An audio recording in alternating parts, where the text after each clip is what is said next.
He was promoted to the rank of sergeant detective in 2011, making him the highest ranking Nigerian-born police officer within the Toronto Police Service. Following his assigned to 12th Division, where he served as a road supervisor and a detective in the Criminal Investigation Bureau, responsible for divisional investigation of financial crimes, assault, youth violence, gun violence, frauds, domestic violence, sexual assault, robberies, and other criminal offenses. He was a supervisory officer assigned to the Divisional Policing Support Unit from 2014 to 2018. This unit is responsible for the Toronto Police community outreach, youth programs, countering violence extremism, focus situation table, auxiliary programs, threat assessments, and school lockdowns.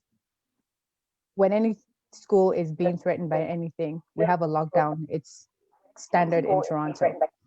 He is the Toronto Police Service representative at the Toronto Youth Cabinet at City Hall.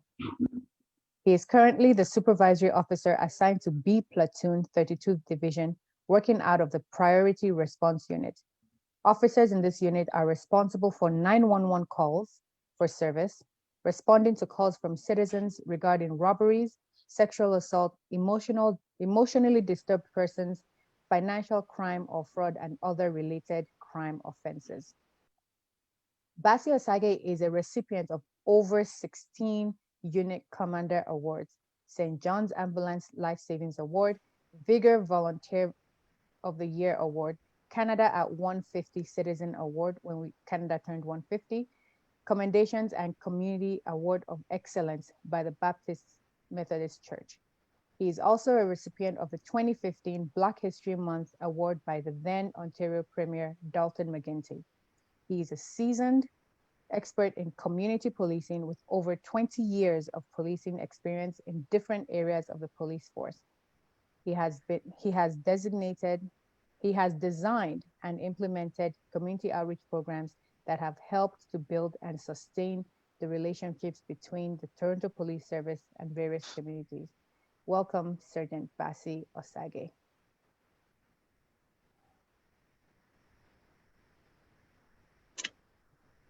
Okay. Good morning, everyone. I'm sorry I was supposed to be off today, but I received a call about somebody's missing, and I'm in charge of the search for that person. So that's why I'm here today. I'm sorry, it may not be that. If I can't hang on too long, I will make sure I make up for it another time. But today we're going to be talking about, can everyone hear me well? Yeah, Yes. we can hear you. Okay. can hear you.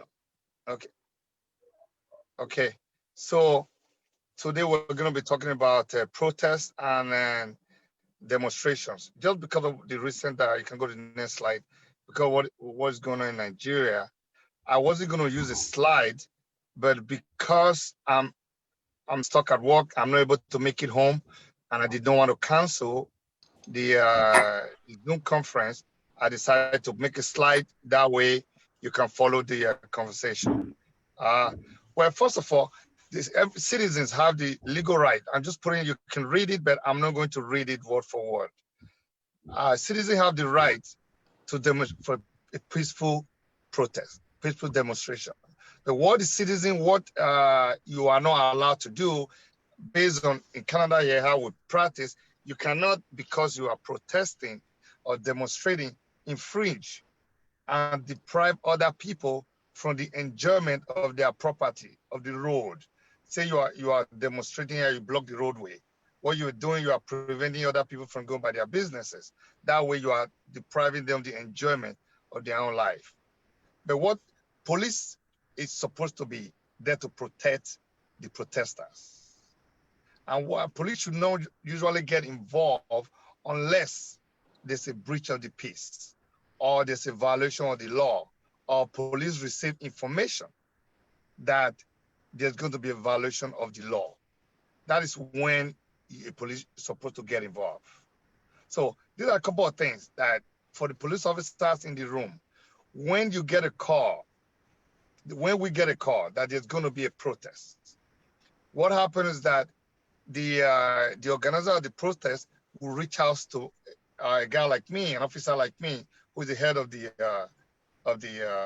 subunit, and then we'll come out with modalities on how the protest is going to look like. So the first thing we do is our job to provide security for the protesters. It's also our job to also create awareness for why the protest is going on. And we also plan with the protest organizers about what route, where it will be safe for them to protest. And we also have to, the most important thing is we have to protect the protesters from other group from infiltrating them and causing them harm. So what I'm trying to teach here is that as police officers, our role in a democratic society is to defend the Constitution and hold people accountable by enforcing the law.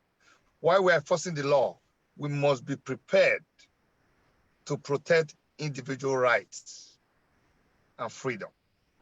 We cannot lose track of that.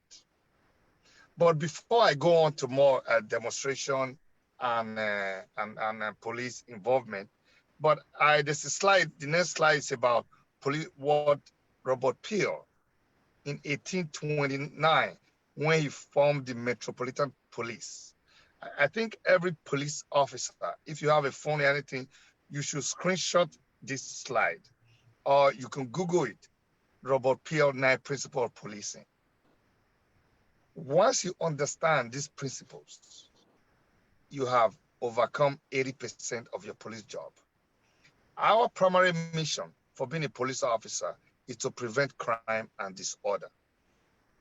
Yes, arresting the bad guys, arresting people is part of our job, but our main job is to prevent the crime from occurring. So the second one there is also, you have to work with a member of the public. If the public does not support you, you cannot prevent crime, because preventing crime is based on information. The other thing is that physical force should be your last resort. So physical, you should take off the screen. I don't know if you can share it, so it can share me and the screen from showing. And most people probably can't see me if they are staring at the screen. You can take it off. I'm just talking to the. You want to take off the screen, or can the people see me? Yeah. Can they see me on the screen at the same time? Yes, they should be able to. We can see you. Yeah. Okay, And good. the screen I don't as want well, to. right? I don't want it to be watching the screen and they can't see me. Okay, so you can put it back. No, we can see you. We can see you. Okay. So Yeah. okay, so physical force is the last thing, and you can put it back up. Then Okay. also, as a police officer, you must be impartial. We are talking. I know people have questions about Nigeria, but my job is to tell you the ideal situation, how it's supposed to be. You have to be partial, and before you resort to using force, the first thing you do if you go to like a protest or any scene where police are called, you have to, fellow citizens, they are just like you. You have to try to persuade them to go the way you want it to go, or you advise them about the law. If they refuse, you can warn them that, look, if you refuse to obey my direction, this is what I'm going to do. That is when you use physical force. And the physical force you use must be measured. You can't just start using a knife to fight someone who came with a fist. So if someone is fighting with a stick, you step a little bit more and then use a stick. If they bring a knife, then you use your gun. So that's how we do it.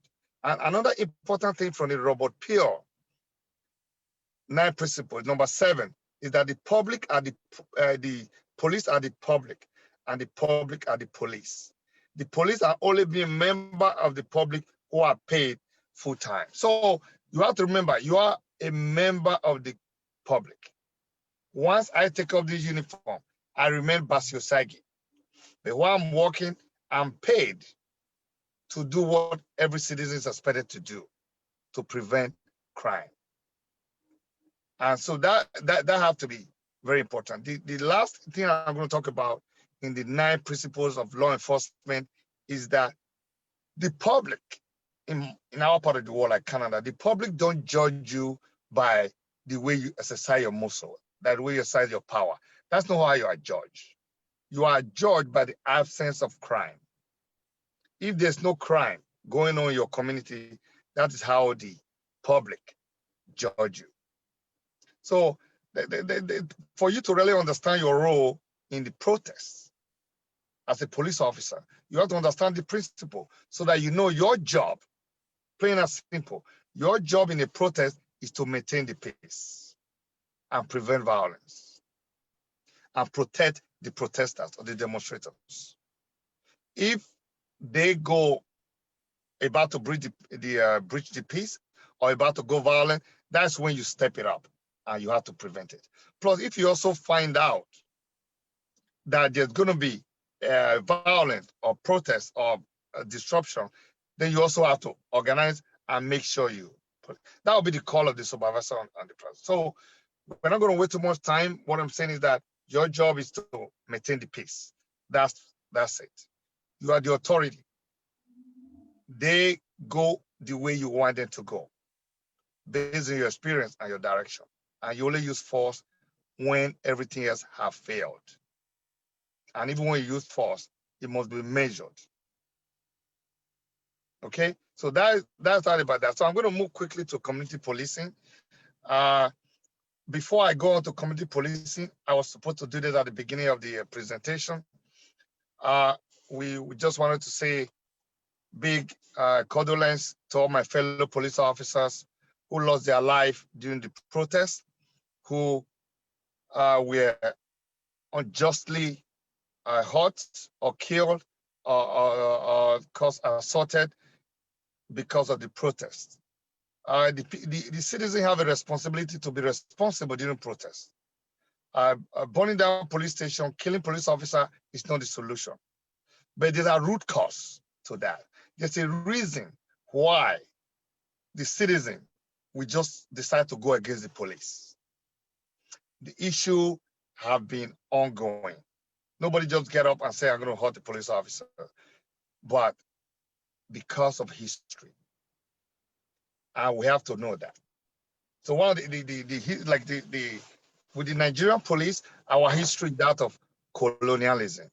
We inherited policing service from the colonial masters, and we never advanced it to fit our circumstances, so to fit our present environment. So we have been trying to fix it, but we have not been able to do it mostly because a lot of our police leaders in Nigeria are not really competent, or they don't want to admit that they are not competent to move it from the colonial time to the present day policing. So we bring us to the new wave in Nigeria now, the call for community policing. Just listening to leaders, police leaders and experts in Nigeria, I feel most of them don't understand the meaning of community policing in practice. So, like I said, I put in all the slides because it's very important.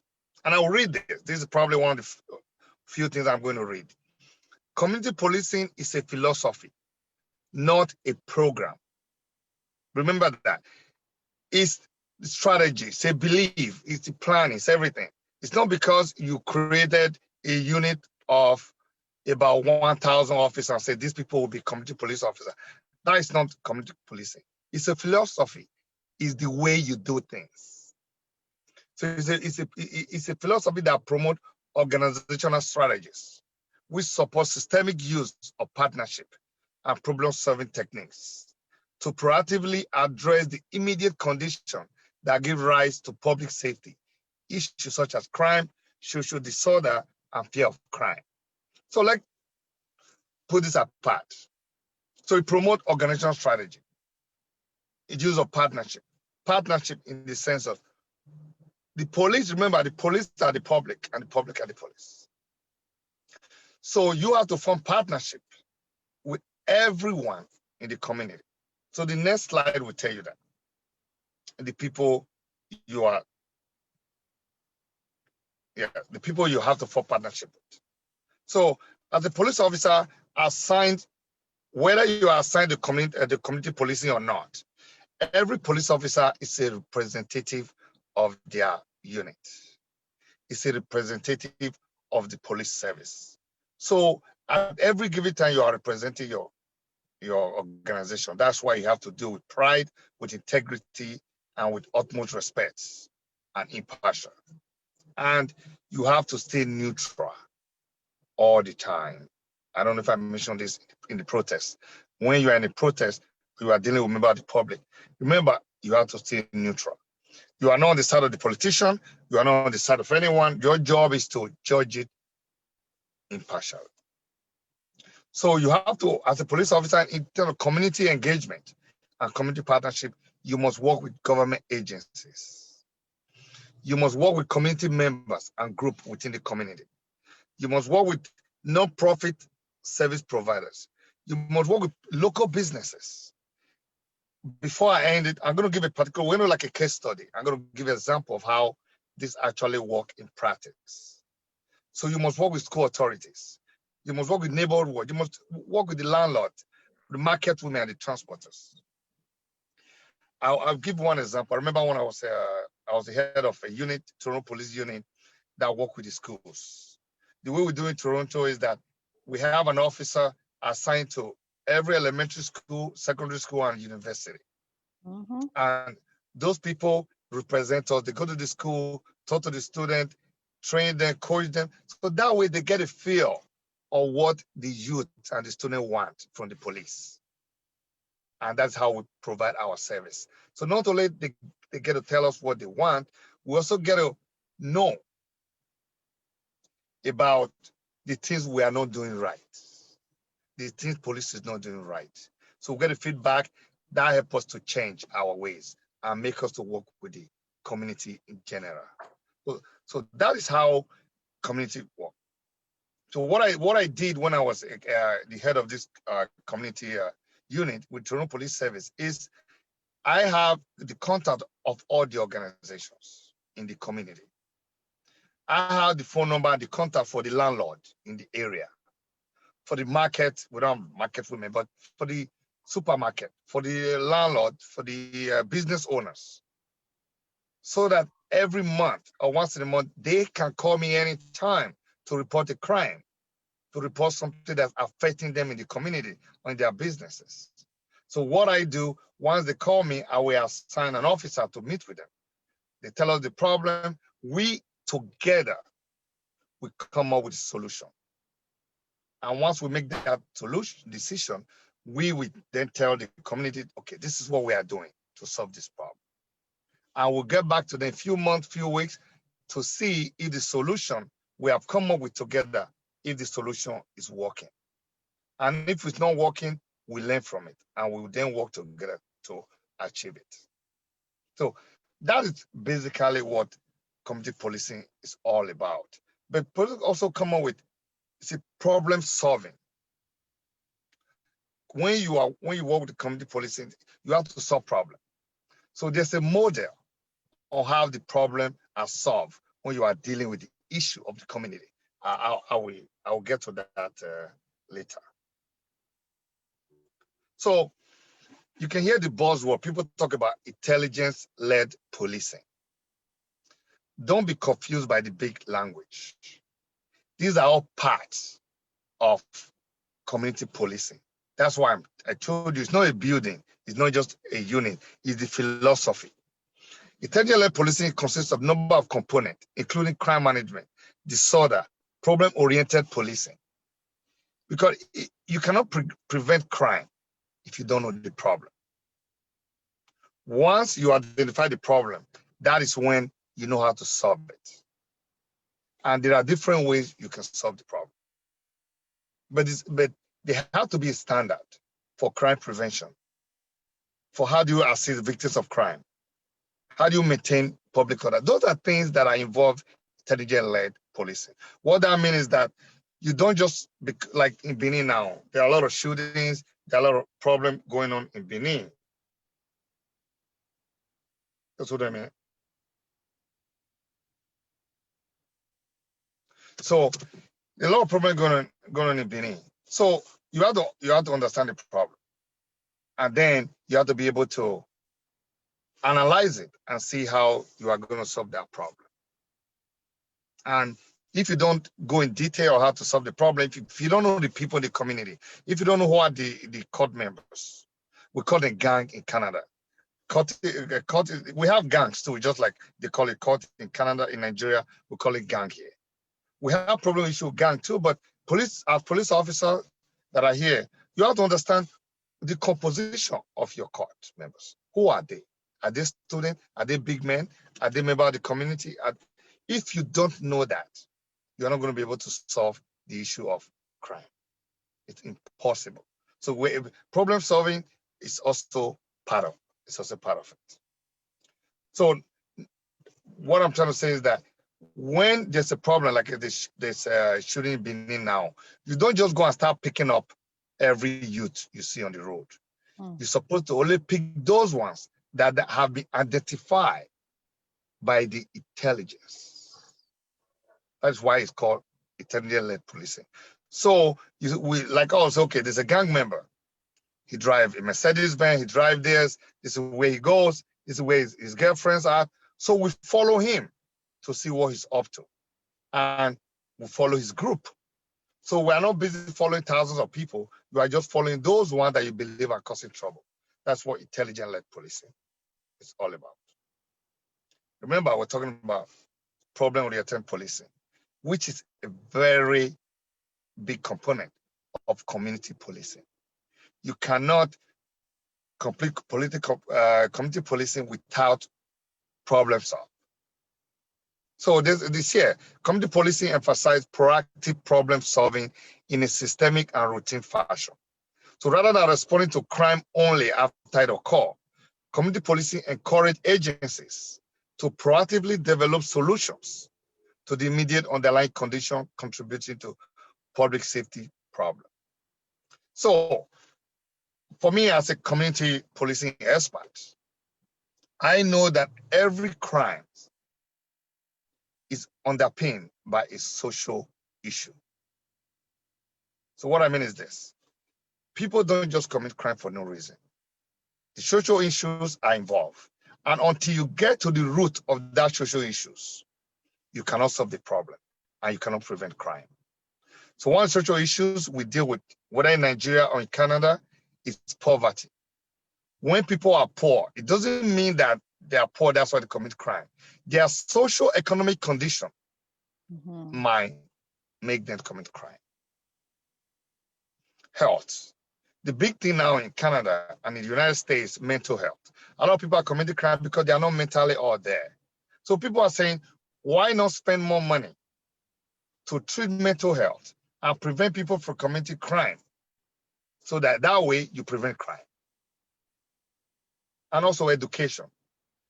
You also know that people with lower education are most likely to commit crime, but this is not in all cases. I know in Nigeria you have Yahoo boys, most of them are university graduates, but you also understand the social, for that a lot of them don't have employment. If you finish school as an engineer and you get a job as an engineer, there's most likelihood that you're not going to think about crime. So those are the social underpin of crime that we have to think about. But it's community policing that helps you to form that strategy and the problem solving orientation for you to look into all these things and then think about and come up with how to solve the problem. Because if you don't know why people commit crime, you cannot prevent it. And if you cannot prevent crime, which is our primary mission, because I remember preventing crime is not just about people, you arresting somebody who committed murder. That is reacting to crime.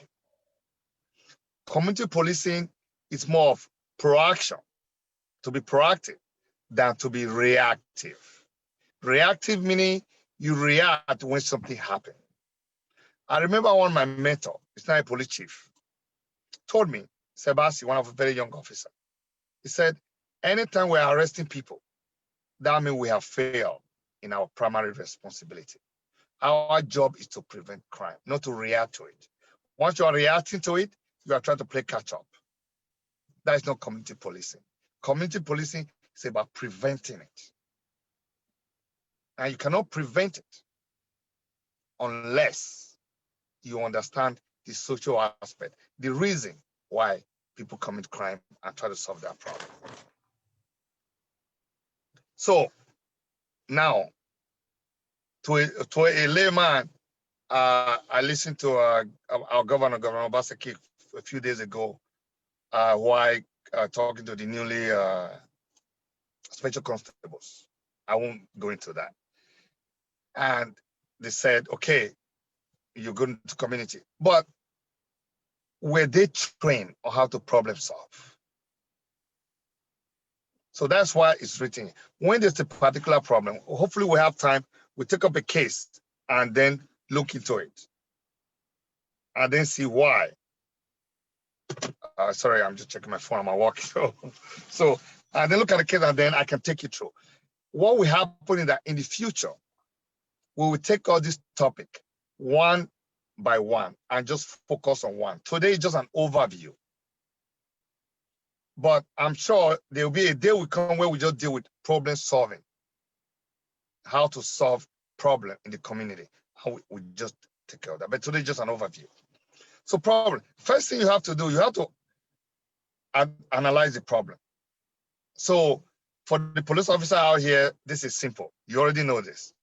When you go to a scene of a crime, the first thing you do is, okay, when was it committed?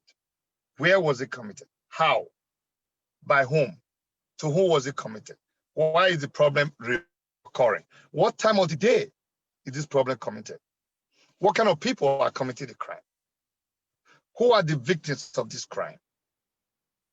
When I was a homicide, that's what you do. If you go to a crime scene, that's the first thing you do.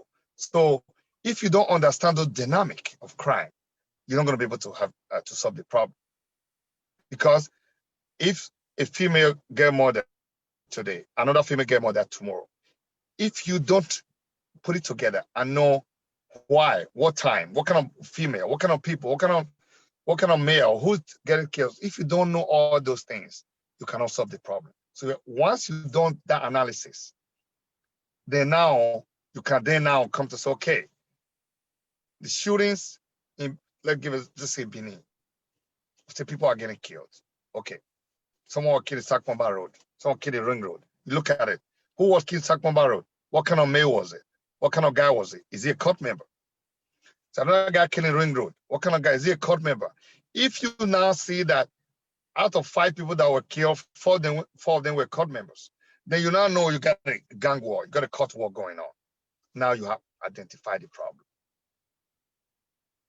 Once you identify the problem, now you go to response. So what are the strategies? What action do you now need to take to solve the killing, to stop the shootings? Do you need the army? We don't use the army here. Do you need the Criminal Investigation Bureau? Do you need to talk to the pastor in the church? Do you need to go to the school? Do you need to talk to the gang members who are high up?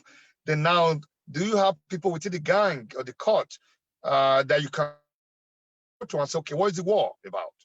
Because now you have identified that it's a gang war. Then you go, once you done, you now see that they are fighting. Are they fighting for tough war?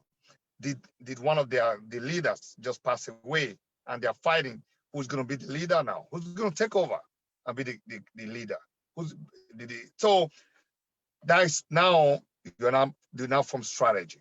So, okay, maybe we need to pick up the leaders. Who are the people vying for the position? We need to arrest them. We need to follow them. We need to watch their movement, to tap their phone. Then you now take action. You're going to arrest them. Another component, which is even more important in community policing, after you now arrest all these young men from the community, what do you do? That is community mobilization. You then now go to the community to make sure those gang people don't come back. Because if you arrest them today and you just leave, the young ones will pick up the pieces. 5 years from now, you'll be dealing with another gang war. But if you go in there, put the resources in there to make sure the root doesn't grow again. If you take a tree off and just go, the tree will grow back up. But if you stay there and make sure the reason why that tree is growing, or maybe somebody putting water on it, maybe somebody putting in a manure to make sure the tree grow up, you take those things away, then the tree will not grow. Same thing. So you have to go in there and take ownership. It's like maybe you can ever apply the same philosophy to the shootings and the killing in the northern part of Nigeria. You go to one village, you take out the Boko Haram. What do you do after? You should take ownership of the place. And then make sure that the root causes of why this Boko Haram spring up, to make sure the root causes is not present anymore. In terms of policing, for what we do, talk about the last thing you do with monitoring evaluation. You have to measure. Say 2 years from now, you have to go back to Benin and say, look, we arrested all the gang members 2 years ago. Have they come back? They haven't come back. What did we do that? Why didn't come back? Then you didn't use that. You continue to work on that. And that's how you prevent it. Community outreach. We talk about community. I talk about it briefly. And here, this note is just for me. But because I'm not home and I don't know how much time I have, so you are able to view it now. And so you may not really speak. This is for me to just remember what I'm doing. So example of police initiative in the community. When I was a young officer, about 5 years on the job, I was assigned to a Black neighborhood as part of community policing initiatives.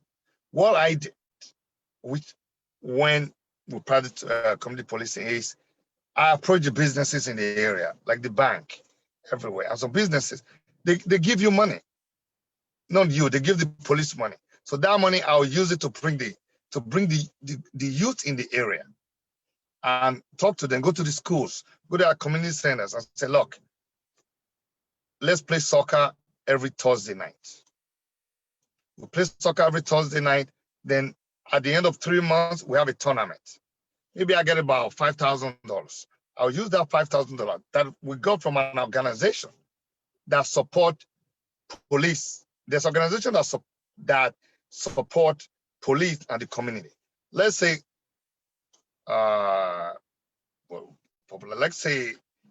ShopRite.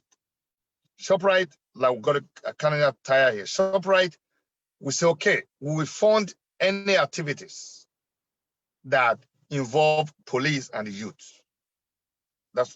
So they will pay for all the soccer ball or the jersey that the kids are going to wear. They will fund it. So every time we have a game, ShopRite will buy pizza. And then we'll play soccer together. We'll invite people in the community with the kid. We invite police officer. We all play soccer together. We all talk. And before we play the soccer, I will give like a 10-minute speech to the youth and say, look, police are for you. When you have problems, you come to the police. That is community policing. Because now look at it. ShopRite is working with the police. Police are working with the community. Now you have the ShopRite, the community, and the youth all working together to find a common solution to our problem. That is community policing. Another big aspect of community policing. I used to go to churches and go to the mosque. I meet with the imam. They give me opportunity to come to the church or come to the synagogue or come to the mosque and churches. And I speak to the congregation and tell them maybe how to prevent someone from breaking into their house. So you earn trust among the people. Because when crime is localized, and when you're able to talk to the people in your area, they'll be able to call you as a friend, as a member of their community if they're experiencing issues. That is why community policing is great. So that is one of the issue. So the next thing now we're gonna do now, and then another thing I used to do, we walk the beats with the officers, with the churches and the pastors and everybody, and that way the community sees that we're working with churches and then everyone. So some of the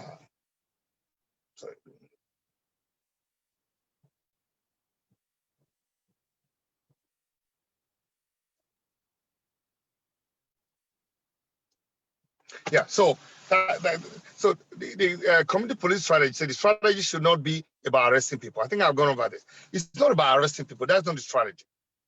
The strategy is to solve problem. And community policing is not about, it's not only about crime. Remember, it's the general well-being of the people you are protecting. If the people are not happy, then police are not doing your job. How can people be happy? People will be happy if they can walk about at nighttime and they are not afraid of crime. Fear of crime is also a big problem. People should be able to go about their normal businesses. People in Benin cannot walk around, do their normal businesses right now because they are afraid. And that should not happen in our community. I'm just going to go fast with this slide so that people have questions. I'm sure that's also more important. So we also look at, I want to just give an example for the police officer out here, those of you who are inspectors, who are DPO, or if you really want to make Nigeria great, this is what you do if you are assigned to a division and you want to practice community policing. The first thing you do when you are in charge of a division, of a station, when assigned to a unit, you shall ensure that all relevant officers are familiar with the principle of community policing. You have to train your people. Let them know what the true meaning of community policing and how to do the job. And also, you have to also understand the crime management. You have to have a team that monitor crime in your station area, boundary, and know what crime is trending. So you can jump to the slide now that talk about example of divisional unit practicing community policing. You can go to that slide and you got it? Yeah. So that is the first thing. The other thing is that police officer is appointed specifically to oversee divisional crime prevention. You have to have one go-to person that go out in the community and see what's going on. And they come back to tell you crime, and then you know how to form the partnership. Community partnerships are developed and maintained to address quality of life and other management. A divisional community police liaison committee. If you are a DPO, if you don't already have one, you should create one. So you have to create one so that the committee should be comprised of you as the DPO, police commissioner, your senior officers, member of the community, the market women, representative have to be there, the landlord association. So you have to be a component of your area. You meet once a month and you talk about what is going on in your division, in your area. And once you meet with them, they tell you the problem, you have to then solve the problem together in the sense that let them tell you what they want and how they want the problem solved. The community cannot solve the problem alone. You cannot solve the problem alone. So you got to work together and get this problem solved. So that is how you get this the job done. So like I said, that's kind of ended the presentation. Like I said, I don't want to take too long because I don't want boring. For the police officer here, before the question time, I want you to look at this slide, the last slide, take home question for the officers. I want you to go back to your division, go back to your office. Or for those people that are lawyers, I heard somebody is a professor.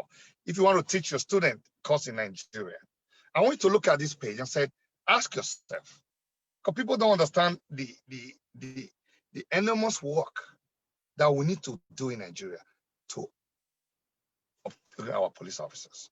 Before I do this, I just remember something to tell the officers. I know it's a hard time. I know you don't get paid well. I know the people don't seem to like police right now in Nigeria. The pay will go up. The government have no choice right now. They're going to have to pay more. So, but please remember, you are in a position of authority. Don't let anybody take that away from you. Don't let anybody take away your pride with petty money, petty cash. But I understand because you don't get paid well. So any little thing help. But the pay is going to go up. But do not sell your pride for money because it's an honor job. It's an honorable job that you have to take pride in. But I understand it's shaky right now, but things are going to get better. And we are going to get all the help you need for you in terms of your training, in terms of your pay. We are going to try to assist the Nigerian government to do a better job. The Toko question research for another day is, think about it. What are the set of policing standards in Nigeria for crime prevention right now, for law enforcement, for victim assistance, public order management, emergency? Do they have a standard? I've not seen it. Because here in Canada, in Toronto, you say every police station, you must have primary response unit. You must have criminal investigation bureau. You must have community policing branch. You must have people that investigate. So there should be a standard. There should be a manual containing how you're supposed to do your job. So another important aspect of community policing before I round up is, we call it directed patrol, targeted patrol. If there's an area where you know people drink and drunk and where these bad things are going on, you assign few of your officers to patrol the street. How many officers do you see patrolling the street, patrolling the marketplace in Nigeria? So those are the issues. Like I said, all this topic can be taken one by one, but today just an overview. And more importantly, to let the officer know that there's help on the way. We have no choice. We have to change the Nigerian police. We have to revamp it. We have to change the structure. And the power have to be decentralized. The power have to be decentralized to the point that the DPO in Sakumba Road should be able to make a decision without calling Abuja, because that will slow down the process. So I'll stop there for now and just have a few minutes to ask the questions. So go ahead with the questions. Am I frozen? Hello?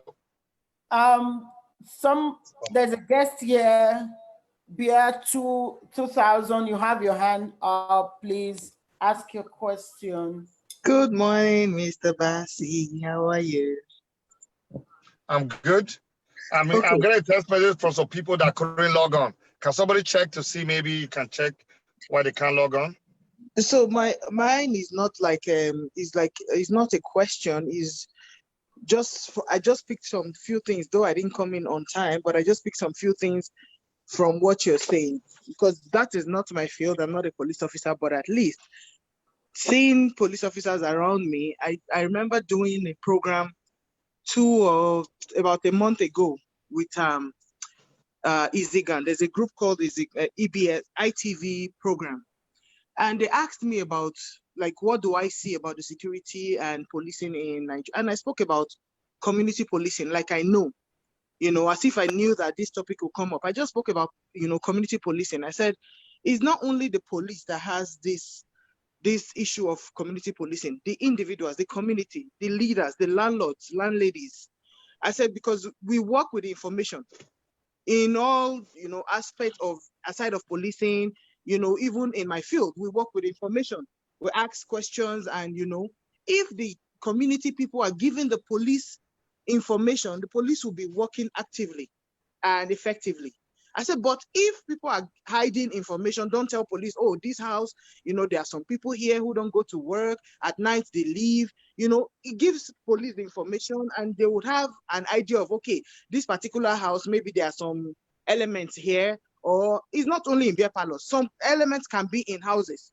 You can, I think it was during the former administration when they started, burning. Can you keep your question short so other people have opportunity, okay, please? So, no, I was just overviewing what you said about policing, community policing, that these are really the facts. Information will work with information. Information is key, Okay. Thank you very much for that. Thank you so much for that. Yeah. I'll respond to that quickly. I'm going to go now to Mr. Julius Agbaje. You have your hand up. Let me just respond to that quickly, can I? Yes. Yes, go ahead. I'll be quick. The reason why people don't give information in Nigeria because they're afraid. They don't have faith in the police. And One second. That is why. But I agree. If everything was working, then the information would have been passed on to the police, like us here in Canada, and the police will do what they have to do to get the job done. But people are afraid in Nigeria because sometimes they don't even know who to trust. So go ahead with that question. Mr. Julius Agbaje next, please.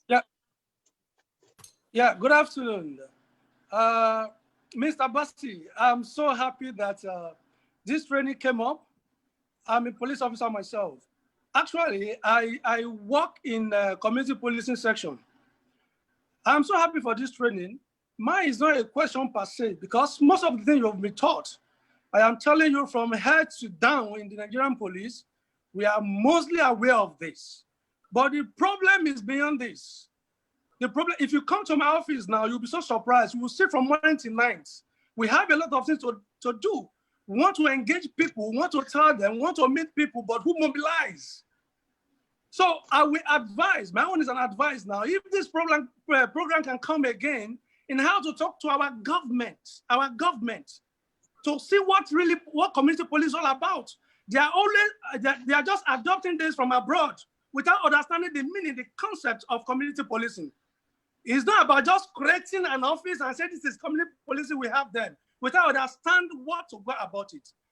I will send you, Mr. Bassey, I will send you a video very shortly when our IG is developing a budget and say a formation is entitled to 12,000 monthly. How can a DPO perform with that in a month?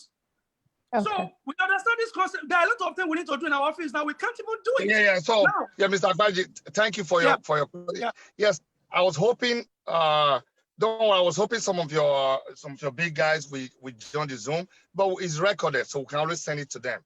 This is just the beginning.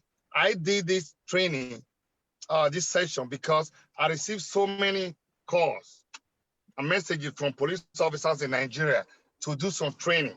And that is why I said, let's start small and then see how far it's going to go. And it's also a way of me to contribute to the development of policing in Nigeria.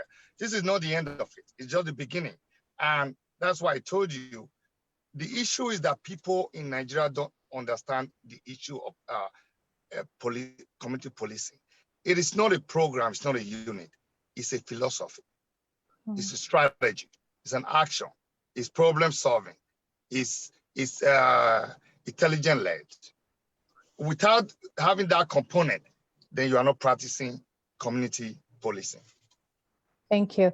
Mr. Felix, you're up next. Please keep it right to the point so we can get to another question. Thank you. Okay, I am not really going to ask a basic question, but I'll follow the discussion, and I'm quite appreciative of this very interactive session. I'm not in the security sector. I'm in the academia. So I want to make some few points clear. The police officer that spoke just now has alluded to the element of the government not paying particular attention to the needs of the police. It is because in the history of Nigeria, because I'm a historian and I'm also very much interested in security, I will tell you that from the studies I have carried out, the police system in Nigeria is one of the coercion mechanisms of the government to railroad people into what they want people to do. So deliberately underfunding the police is a strategy. I think the challenge we have, the critical challenge, is not even the police. Of course, we have challenges with frontline policing, where police officers now become unnecessarily aggressive in dealing with the civil society. But the critical element is that the government has politicized the police force such that there is a command system where you are not allowed to show initiative. And there is underfunding, which is very critical. And the police has lost, in fact, they are also facing the element of integrity deficits. Okay, so yeah, I'm gonna cut in that. Yes, the problem in Nigeria is that the politicians and the political leaders benefit from a poorly managed police. Because you know why? If the police are paid, like here in Canada, then they will not be able to control them. And if they cannot control the police, they cannot continue on their nefarious and their criminal activities. But most of the government, a lot of these guys, it's almost like a criminal organization. I mean, these politicians. So they have to bring you down so that they can stay up. If the police are well paid, are better trained, and doing their job, think about it, they will not be able to continue with their criminal enterprise. I gave a speech in Benin last year, and I call it, it's a criminal organization these guys are running on us. It's a group of politicians. It's the same, think about it, the same people that have been there since 1960. The same group of people are still there. These guys are, it's like a criminal organization that is running us down. So they are not going to benefit from an improved police system. But it is up to us, our generation, to then push peacefully for these changes to occur. Because if we have a good police system, our way of life, our safety will be ensured. So I agree with you basically that the politician and the organ, the toughs, benefit from a bad, poorly paid, poorly run, poorly non-effective, non-efficient police system. Thank you very much for that. We're going to go next to Mr. Aziz Ademola. Yeah, good evening, Mr. Bassey. Firstly, I want to ask if you can give a brief idea on how your policing system are being funded, or your formations are being funded. For example, you are sitting inside police car.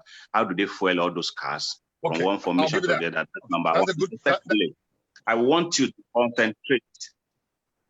Yeah, I want you to give more emphasis on the way out, because some of all this strategy, they understand it. But in your future lecture, I want you to concentrate more on the next things that both the police and the government need to do to move forward. What they need to copy from your yeah, so I will answer the question. Right, thank you for that. I'll answer the question. We are a municipal, sorry, President, I'm just taking one question by, because if it's too much, I won't remember. The first thing about pay, we are a municipal organization. What I mean is that, let's use Lagos. I like say one council in Lagos. We work for Lagos State, a particular council. So we're a municipal organization. The mayor, the city pay some part of the money, the state pays some part of the money, and the federal government pays some part of the money. But we are mostly city funded. So the city of Toronto pay for these cars, pay for the fuel. Every police station in Toronto have a gas station inside where we fuel the car. But can you imagine that in Nigeria? That's where the DPO wife, the inspector wife, that's where they'll be getting gas. But we can't do it here because there's a punishment for it.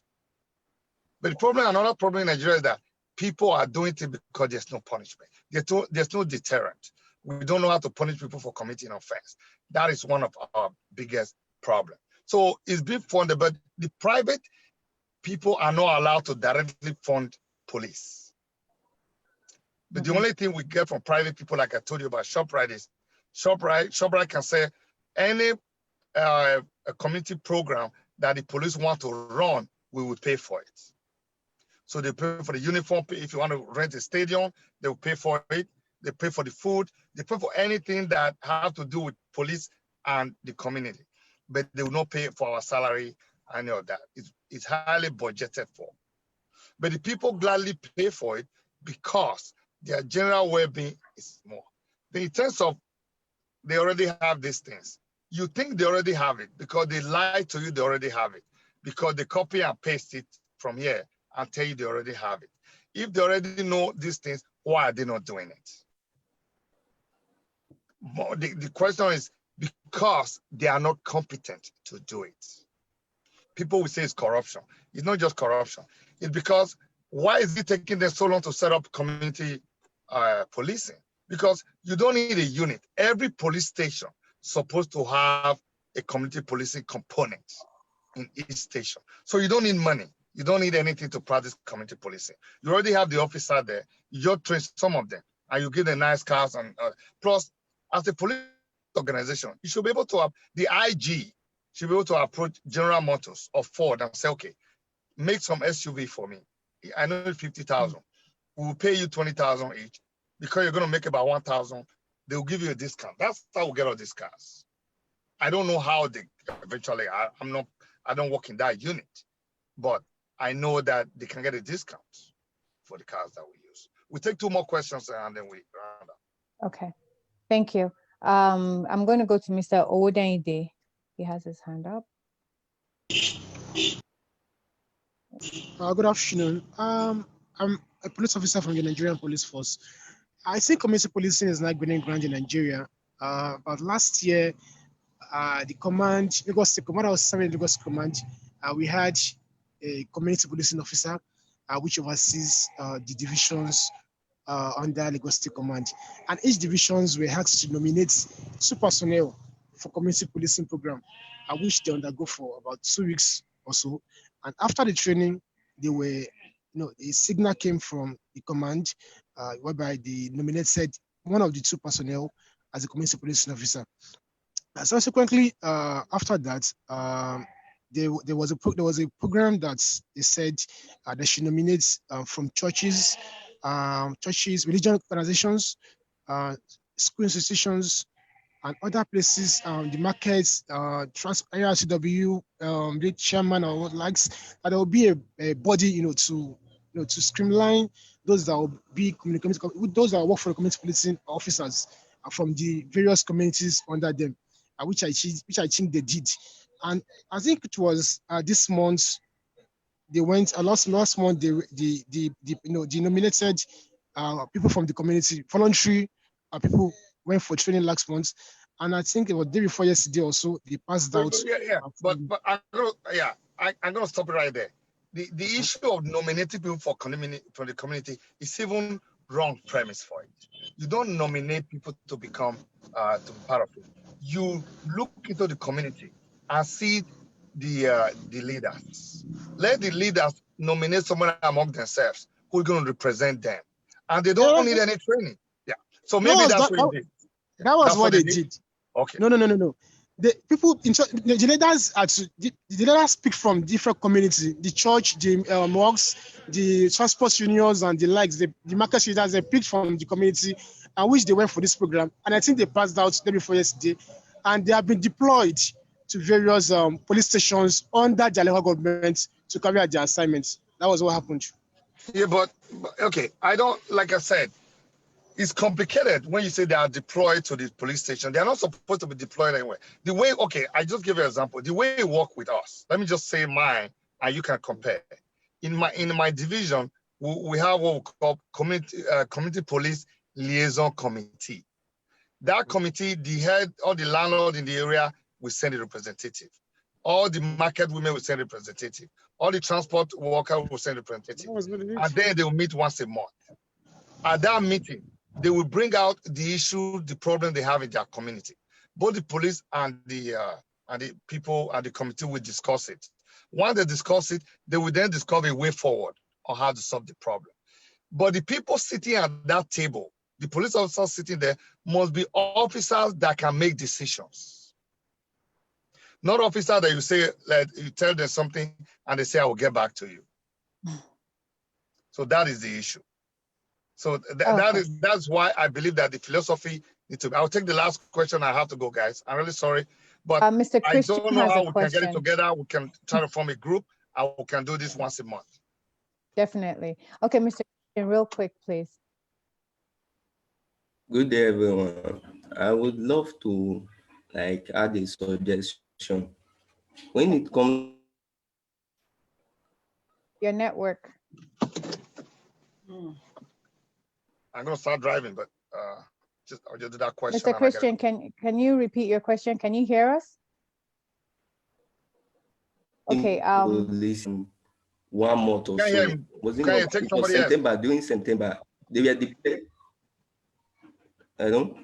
Okay, speak. Can you hear me? Yes, go ahead.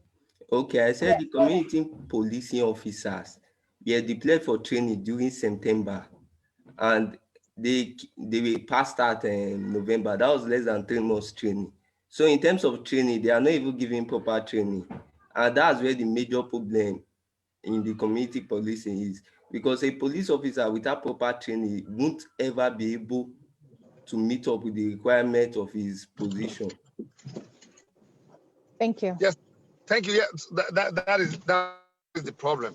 The training is not good. Not only that, the community members that are supposed to help out, they should not be paid for it.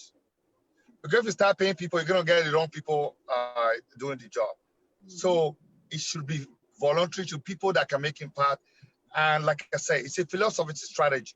If you don't have the competent people to problem solve, to how to solve the problem, it's going to take time. But in Nigeria, people don't have faith in the government. They don't have faith in the police service. So we have to work with the system so that we can generate these ideas, and then we can start to rebuild the trust that is required of a police officer.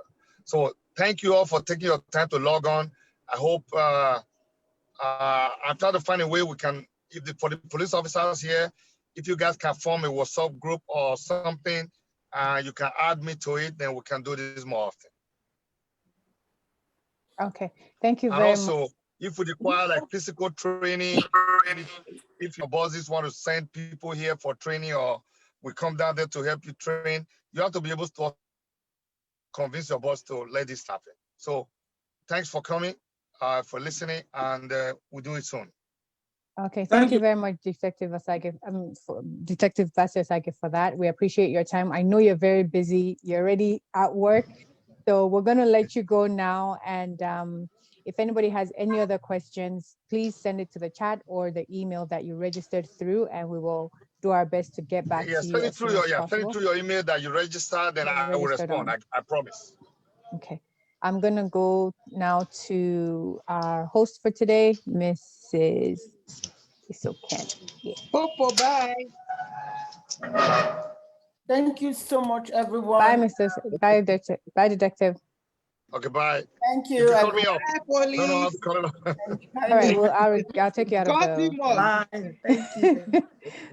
Thank you, everyone. Okay, thank you. All right. So, okay, are you the one hosting? Yes, ma. Okay, so everyone, there you have it. Feel free Please to continue. share, because we did screen this. So, okay, do you have the video? Yes, it's streaming. It's Okay, streaming send me the video. Let me send it to the commissioner and the PRO. Sure, I will. I also have it streaming on Facebook, so we can. The commissioner won't. It doesn't log on, but I have to send it to him so that I will tell him when next we're having we recorded it. it. I didn't tell him on time. Yeah, we recorded it. It's fine. Yeah, I didn't tell him on time. Okay. Thank you, everyone. Thank you. So if you have any questions, feel free to drop your questions on my Facebook, because it's running on my Facebook, and we're going to try as much as possible to also put this on YouTube and all the other platforms, so that people can have opportunity to watch this, be well informed. It's not about the police alone. We as citizens also have responsibility to support the police officers as they do their jobs diligently. You see what he was saying about funding when he talked about people in the community. Yes, how they do partnership. I remember mentioning that too. I said, in the community, people in that community can still assist, not paying this their what's it called, their salary. No, you can assist with so many things that you know that the police can use to work effectively. You can say, okay, like, how many people do you have in your division? You have torches that we can donate. Somebody who has torches that can donate that they use at night. You have maybe someone who sells tires and say, oh, the police tires are not good. You can donate that. Things that will make them work effectively. Because if you encourage them like that, they will be more active, and they'll want to do things, especially in that area, that community where they work. Because really everybody has their division, and depends on the people in that division. They're supposed to be assisting, helping. We're just calling police. What are we doing to assist them? What are we doing to help them? I'm an advocate for the police. I don't know why, but I just feel that if we have enough assistance that we render to them, they will work effectively. And nobody, because they too, they have their homes. They won't want, criminal elements to come around their homes and all that. So they will want to protect their environment. So I really want to advocate for that, for, people to assist, especially in their areas, Thank you so much.